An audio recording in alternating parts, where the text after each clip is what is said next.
Hey, welcome back. Sorry it's been a few weeks. Been doing a few things with me track, as I alluded to in one of the short there. It's taken longer than I thought. The weather's just been a bit too hot to be staying down here. She's been getting up to around that 40-degree mark, which is, I suppose, over 100 degrees in the Fahrenheit. Too hot to be playing with trains. The humidity was crazy. Anyway, I recently bought this little beauty. It's the Amtrak version of the GG1. It's an IHC, so I suppose it's been made by Mahano over there in Slovenia. But just sort of give you a bit of a look-see. Different kind of livery to the pinstripes that are usually on the Pennsylvania ones.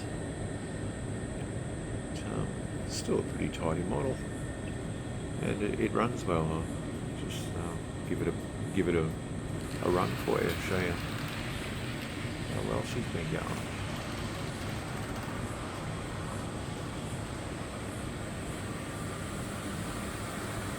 She goes a bit too fast for these corners. I've got to be careful. She'll topple.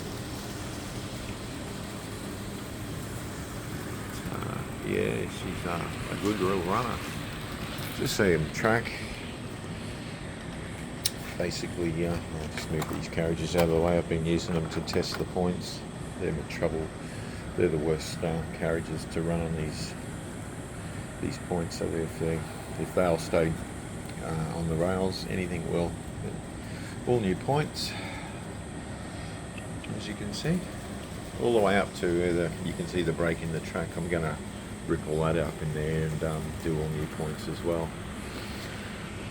But, it's costing me a small fortune, but I'm getting there. I've hit a snag with this.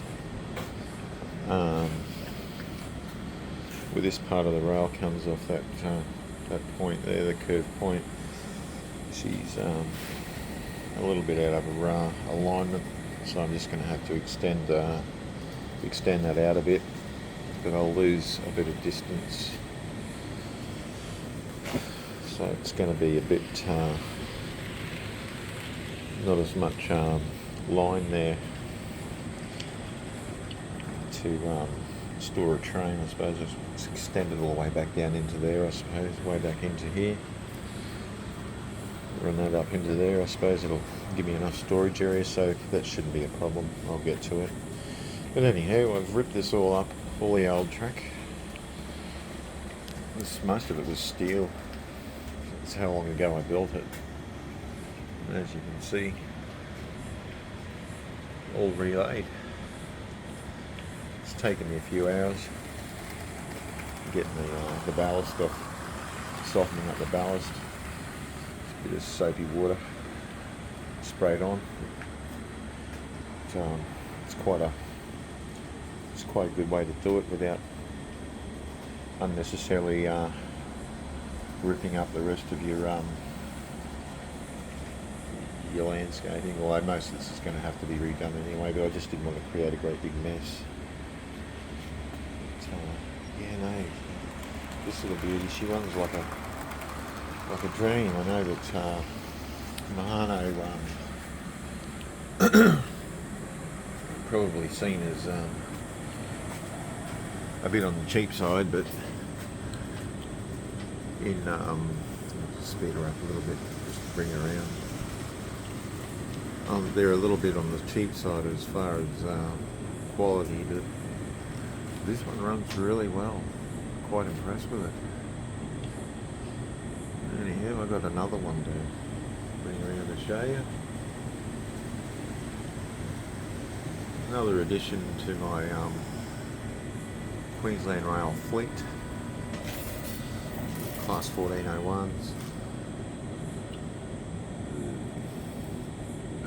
This paintwork's original for the time period that it was manufactured. Built by Clyde Engineering. E&D, obviously. diesel and the motor and the trucks and all that. So I think Clyde Engineering had a manufacturing arrangement with AN back in those days. The trains were built in Australia to keep the jobs over here rather than just straight out importing them from America. I'm just going to put this on the front track so that you can see it better. Oh, holding a camera and trying to do two things at once.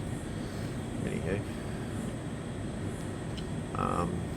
this is an SDS model,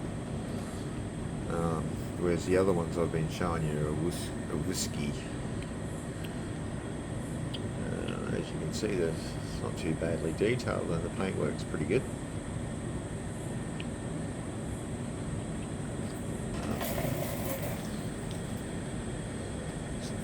It's actually really nicely detailed with the handrails and that chain, the link gate there. You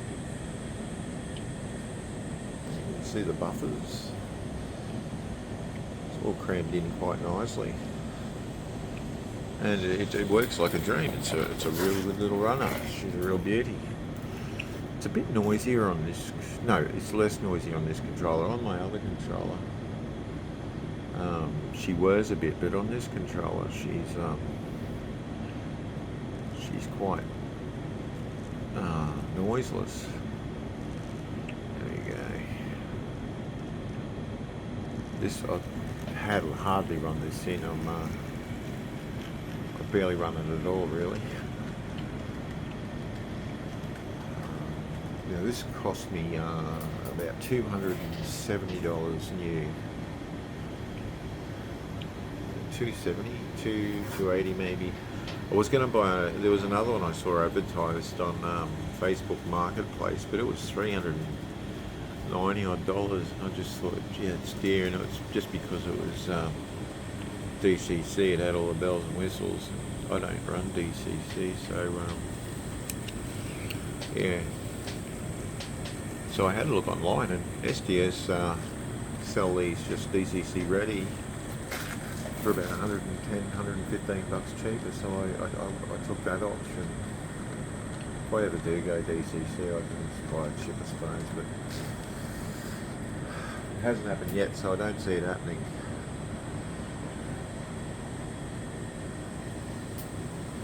She's a lovely little runner. I have to get some QR rolling stock though. It's built like it would go much better with the size of this engine. Because we run a narrow gauge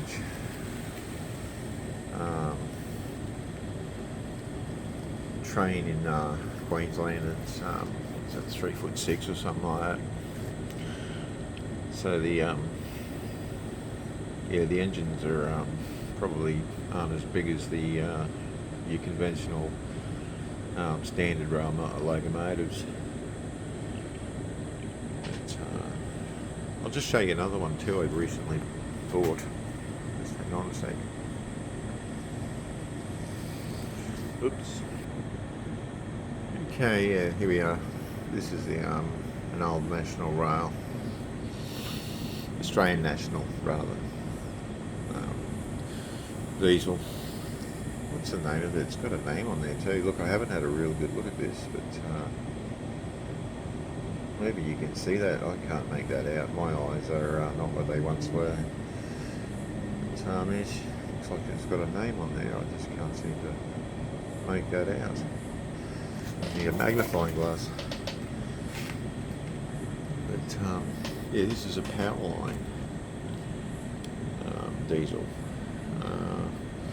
They use the European couplers, but it's pretty nicely detailed. It's a little bit above what Lima would have been back in the day, I suppose, but those fans look alright. She's a bit grubby. I just bought it. There's horns missing from that end, but anyhow. Anyway, I'll just I'll share this with you.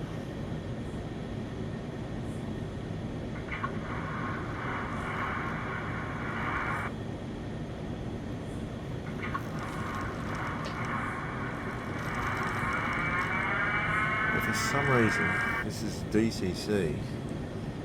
Oh, stay on the line. The track must be dirty. It's DCC and sound, but it's working on BC, so I have no idea about how DCC works and why this is working on BC. This is the only one of my locomotives that actually has a sound, a realistic sound coming out of it. And that actually does sound like a pretty reasonable diesel motor. She's got it like running. She's got the lights and everything.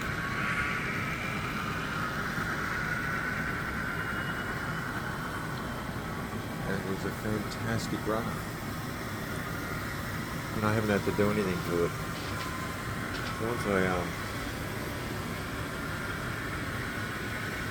Once I clean it up and make it look pretty, should be a good run, good little addition.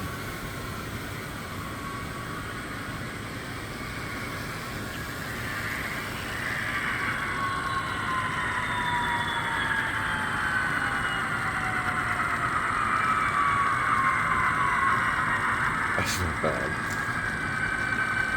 But I'm not a big one for sound.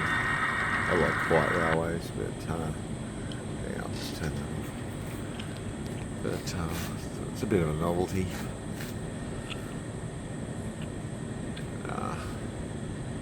Yeah, I'm quite liking that. Still can't seem to make out what that could be. RJ Hawke by the looks of that. Maybe. No, it's not RJ. I thought it'd be the Prime Minister. So, oh no, Bob Hawke. There you go. Prime Minister of Australia. From about 83 through to 91. Good fella. There we go. So anyway, that's where we're at. So, yeah, getting rid of every old point. Everything that's non-functional or just not up to task is going. I'm just going to replace them. It's $40 a point though, so it's getting a bit pricey, but yeah, it is what it is. Prices have certainly gone up over the years. But yeah, I'm looking forward to getting this all up in order. Just solve this issue here. That's not a realistic. Depends on how far back. Maybe I'll loosen that up and have it graduated without disturbing too much. I'll experiment. But yeah, that's where we're at. Everything stays on the rails. I didn't need to replace this middle rail. It's a nice curve, and it's no problems with any of the locos running on it, so I've left that alone. So, but yeah, everything else has just been freshened up. Anyhow, I'll talking on here too long. I'll leave you to it. Have a good day.